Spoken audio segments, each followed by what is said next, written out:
आज हम कक्षा 10 सामाजिक विज्ञान के लोकतांत्रिक राजनीति के द्वितीय अध्याय का अध्ययन करेंगे। द्वितीय अध्याय संघवाद। इस अध्याय में हम निम्न विषयों का अध्ययन करेंगे। पहला, संघवाद का अर्थ, संघीय और एकात्मक व्यवस्था में अंतर, संघवाद की विशेषताएं एवं संघवाद गठित होने के तरीके। दूसरा, भारत में संघीय व्यवस्था कैसे चलती है, भाषाई राज्य एवं भाषा नीति। और थर्ड है केंद्र राज्य इससे पहले के अध्याय सत्ता की साझेदारी में हमने सत्ता के स्वरूपों का अध्ययन किया था। इस अध्याय में हम सत्ता के बंटवारे के ऊर्ध्वाधर स्वरूप का अध्ययन करेंगे। इसे आमतौर पर संघवाद भी कहा जाता है। संघवाद का ये महत्व है कि इससे लोकतांत्रिक व्यवस्था के अंदर अलग अलग क्षेत्रों में रहने वाले लोगों का एक साथ रहना संभव हो पाता है। सत्ता की साझेदारी अध्याय में हमने शासन के विभिन्न स्तरों के बीच सत्ता के ऊर्ध्वाधर स्वरूप का अध्ययन किया था। इसमें सत्ता केंद्र सरकार, राज्य सरकार और स्थानीय सरकारों में विभाजित होती है। आइए फिर से एक बार सत्ता के साझेदारी के अध्याय में दिए गए बेल्जियम और श्रीलंका के अंतरों पर गौर करते हैं। बेल्जियम में डच समुदाय, फ्रेंच समुदाय और जर्मन समुदाय 3 समुदाय थे और इनके बीच में सत्ता का समान बंटवारा किया गया। इसके लिए बेल्जियम के संविधान में 4 संशोधन भी किए गए। बेल्जियम के संविधान में जो प्रमुख बदलाव किए गए उसमें केंद्र सरकार की शक्ति में कमी करना भी शामिल था। ये शक्तियों में कमी करके, केंद्र सरकार की शक्तियों में कमी करके ये अधिकार प्रांतीय सरकारों को दे दिए गए। बेल्जियम में उससे पहले भी प्रांतीय सरकारें थीं, तब भी उनकी भूमिका थी, अपने अधिकार थे, पर ये अधिकार उनको केंद्र द्वारा दिए गए थे और केंद्र कभी भी उनसे ये अधिकार वापस ले सकता था। इसलिए सन 1993 में कुछ बदलाव किए गए और प्रांतीय सरकारों को कुछ संवैधानिक अधिकार दिए गए। इन अधिकारों के लिए प्रांतीय सरकारें अब केंद्र सरकार पर निर्भर नहीं रह गई। इस प्रकार बेल्जियम ने एकात्मक शासन की जगह संघीय शासन प्रणाली को अपना लिया। श्रीलंका में 2 समुदाय हैं, सिंहली समुदाय और तमिल समुदाय। सिंहली समुदाय बहुसंख्यक समुदाय है और केंद्र में इसी समुदाय की सत्ता स्थापित है। श्रीलंका में व्यवहारिक रूप से अभी भी एकात्मक शासन व्यवस्था है। इसमें केंद्र सरकार के पास ही सारे अधिकार हैं।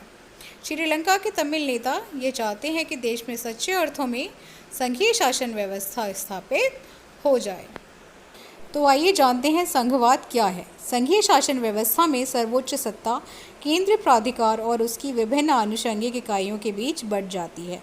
यानी सत्ता केंद्र सरकार और उसके साथ और जो अन्य गौड़ इकाइयाँ हैं उसमें बांट दी जाती है। इस प्रकार से संघीय शासन व्यवस्था में 2 स्तर की सरकारें होती हैं। इसमें एक सरकार पूरे देश के लिए होती है जिसके जिम्मे राष्ट्रीय महत्व के विषय होते हैं। फिर राज्य या प्रांतों के स्तर की सरकारें होती हैं जो शासन के दैनिक कामकाज को देखती हैं। सत्ता की इन दोनों स्तर की सरकारें अपने अपने स्तर पर स्वतंत्र होकर कार्य करती हैं और एक दूसरे के कार्य में किसी भी तरह का दखल नहीं देती हैं। नेक्स्ट है संघात्मक और एकात्मक शासन में अंतर। पहला है एकात्मक शासन।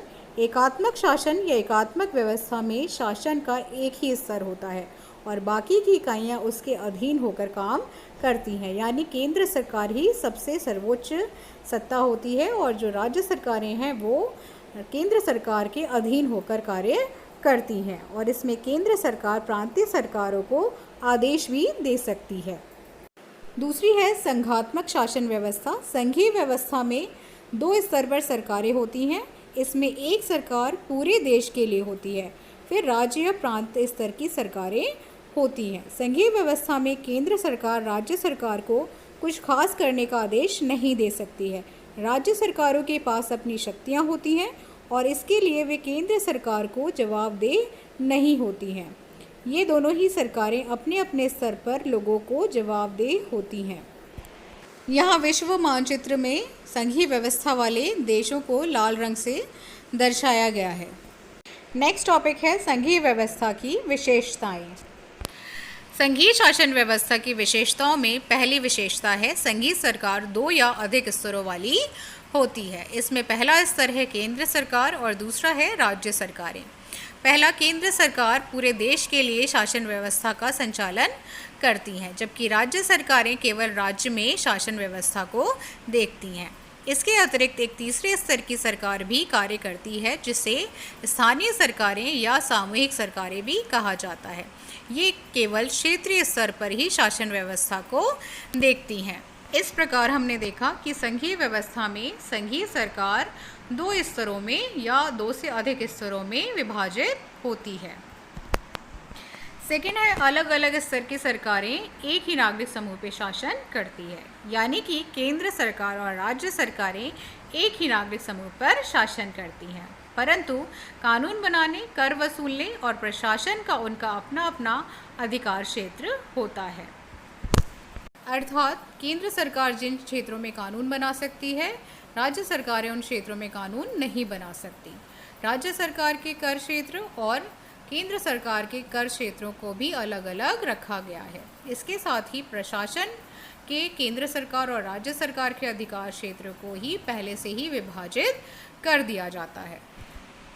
इस प्रकार हमने देखा कि संघीय व्यवस्था में सरकार के अलग अलग स्तरों के लिए इस प्रकार हमने देखा कि सरकार के विभिन्न स्तर एक ही नागरिक समूह पे शासन करते हैं, परंतु इनके अधिकार क्षेत्र अलग अलग होते हैं। इस चित्र में दर्शाया गया है कि सरकार के विभिन्न स्तर हैं।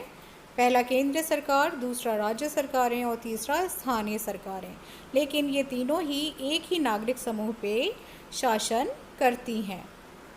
संघीय शासन व्यवस्था की तीसरी विशेषता है कि विभिन्न स्तर की सरकारों के अधिकार क्षेत्र संविधान में स्पष्ट रूप से वर्णित हैं, यानी कि इससे पहले के पॉइंट में अभी हमने पढ़ा कि केंद्र सरकार और राज्य सरकार और स्थानीय सरकारों के कानून बनाने के क्षेत्र, कर वसूलने के क्षेत्र और प्रशासन क्षेत्र पहले से ही विभाजित होते हैं और ये विभाजन हमारे संविधान में स्पष्ट रूप से वर्णित है।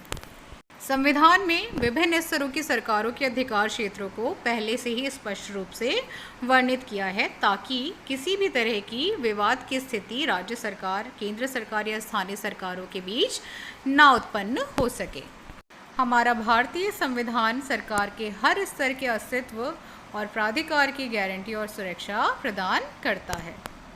संघीय व्यवस्था की चौथी विशेषता है कि संविधान के मौलिक प्रावधानों को किसी एक स्तर की सरकार अकेले नहीं बदल सकती। ऐसे बदलाव दोनों स्तर की सरकारों की सहमति से ही हो सकते हैं। केंद्र सरकार और राज्य सरकार के सभी अधिकार क्षेत्रों को हमारे संविधान में पहले से ही वर्णित किया गया है, परंतु अगर इस अधिकार क्षेत्र में कुछ भी परिवर्तन अगर हमें करने होते हैं तो वो दोनों ही सरकारों की सहमति के बाद ही हो सकते हैं। इसमें केंद्र सरकार और राज्य सरकार की सहमति के बाद ही कोई भी संशोधन किया जा सकता है। संघीय शासन व्यवस्था की पांचवी विशेषता है कि अदालतों को संविधान और विभिन्न स्तरों की सरकारों के अधिकारों की व्याख्या करने का अधिकार प्रदान किया गया है। अर्थात जो हमारी अदालतें हैं वे केंद्र सरकार, राज्य सरकार और क्षेत्रीय स्तर की सरकारों के अधिकार क्षेत्रों की व्याख्या कर सकती हैं और उन्हें बता सकती हैं कि उनके अधिकार क्षेत्र क्या क्या है। इसके साथ ही विभिन्न स्तरों की सरकारों के बीच अधिकारों को लेकर अगर कोई विवाद उत्पन्न हो जाता है तो ऐसी स्थिति में सर्वोच्च न्यायालय का जो निर्णय होगा वही अंतिम निर्णय माना जाता है। संघीय शासन व्यवस्था की पांचवी विशेषता है कि वित्तीय स्वायत्तता निश्चित करने के लिए विभिन्न स्तर की सरकारों के लिए राजस्व के अलग अलग स्रोत निर्धारित किए गए हैं। यानी कि जो सरकारें हैं, राज्य सरकार, केंद्र सरकार और क्षेत्रीय स्तर की सरकारें, उन्हें किन क्षेत्रों से और किन मदों से आय प्राप्त होगी इससे पहले से ही वर्णित किया गया है, ताकि किसी भी तरह का विवाद उत्पन्न ना हो और ये अपने अपने क्षेत्रों में पूरी तरह से स्वतंत्र होकर कार्य कर सकें और धन प्राप्ति कर सकें। संघीय शासन व्यवस्था की सातवीं विशेषता है कि संघीय शासन व्यवस्था के दोहरे उद्देश्य हैं, यानी 2 उद्देश्य हैं। पहला, देश की एकता की सुरक्षा करना और उसे बढ़ावा देना। जैसा कि हमने पढ़ा कि संघीय शासन व्यवस्था में केंद्र सरकार पहले स्तर की सरकार होती है जो संपूर्ण देश के लिए एक जैसे समान नीतियों या शासन व्यवस्था का संचालन करती है, जिससे हमारे पूरे देश में राष्ट्रीय एकता बनी रहती है।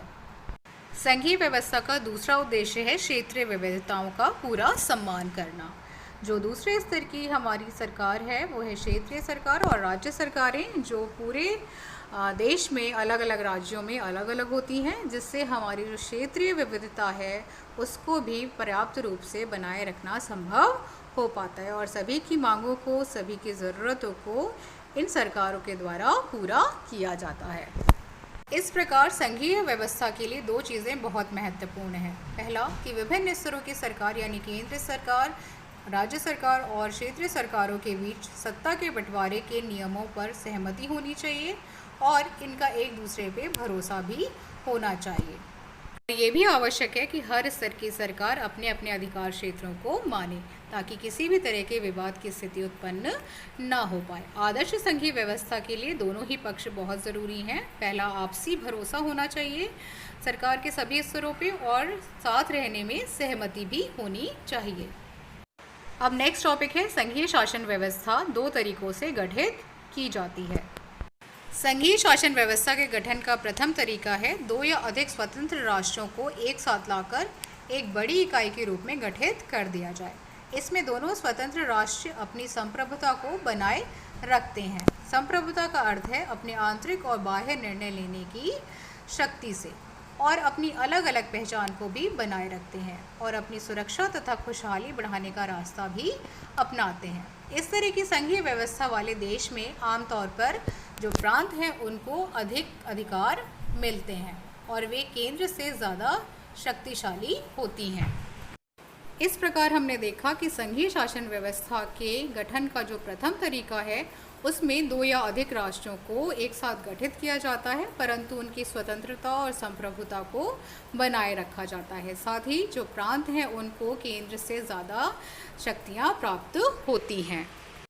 प्रथम प्रकार के संघीय व्यवस्था के कुछ उदाहरण हैं संयुक्त राज्य अमेरिका, स्विट्ज़रलैंड और ऑस्ट्रेलिया। नेक्स्ट है संघीय शासन व्यवस्था के गठन का दूसरा तरीका।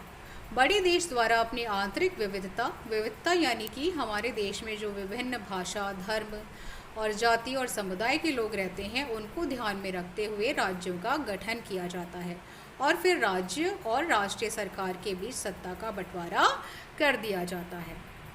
इस संघीय व्यवस्था के दूसरे तरीके में राज्य सरकारों से केंद्र सरकार ज़्यादा ताकतवर होती है। अक्सर इस व्यवस्था में विभिन्न राज्यों को समान अधिकार दिए जाते हैं, परंतु विशेष स्थिति में किसी किसी प्रांत को विशेष अधिकार भी दिए जा सकते हैं। दूसरे तरीके के संघीय व्यवस्था के उदाहरण हैं भारत, बेल्जियम और स्पेन। इस प्रकार हमने देखा कि संघीय व्यवस्था के गठन के प्रथम तरीके में राज्य सत्ता ज़्यादा शक्तिशाली होती है, जबकि दूसरे तरीके में केंद्र सत्ता के पास अधिक अधिकार होते हैं और वो राज्यों को आदेश भी दे सकती है। तो आज हमने संघवाद के अर्थ को समझा, उसकी विशेषताओं को जाना। इसके अतिरिक्त हमने एकात्मक और संघात्मक शासन व्यवस्था के अंतर को समझा, और लास्ट में संघात्मक व्यवस्था के गठन के तरीकों का अध्ययन आज हमने किया।